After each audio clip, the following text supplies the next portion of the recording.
आयज जेन्ना हांव पेडण्यान वता अशें दिसता की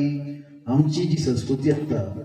ती कणान प्रत्येक गांवांत टिकून उरल्या ती तर आमच्या कला ज्यो आसा नाटक आसा फुगडी आसा अशे विविध कलांनी नटलेली आमची पेडण्याची भूमी आसा आनी ही कलाकारांची आमी म्हणटा खाण आसा. तर ही फुगडी जी आसा ती तुमकां खबर आसा जेन्ना चवथ जाता प्रामुख्यान त्या टायमाचेर फुगडीचे कॉम्पिटिशन खुबश्या गांवांत जाता आनी जेन्ना जेन्ना खंय तरी रिलिजियस प्रोग्राम आसता तेन्नाय फुगडी एक स्पर्धा म्हणून खेळी जाता.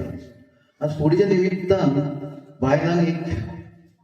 हे स्पर्धेच्या निमित्तान बायलांक एक खंय तरी प्लॅटफॉर्म मेळटा. आपणाची कला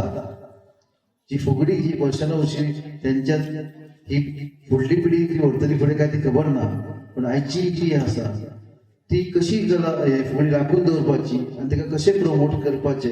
होच सदां विचार हांव करता. फुगडी खंयचीच जी कला आसो जे फुडें यत्न कशें जातले हाचेर विचार करतना तिका प्रमोशन कशें घेवपाचें, तांकां आर्थीक सहाय्य कशें करपाचें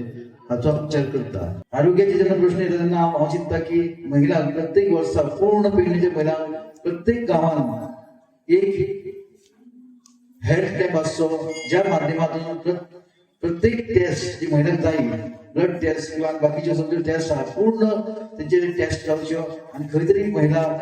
कितें तरी दुयेंस आसल्यार ते कळचें ह्या निमित्तान आमचे प्रत्येक वर्सा एक कॅम्प आसतलो प्रत्येक गांवांत. जर हांगासर एक कॅम्प केलो जर पेडण्यान आमी कोरगांव जर एक कॅम्प केलो तर सगळ्या महिलांक थंय येवचे अशे विचार आसा आमचे आनी आपली स्वताची चांचणी करून घेवची. त्या कारणान जी जननी आसा जी आपले घर सांबाळटा अशा महिलेक ताचो फायदो जावचो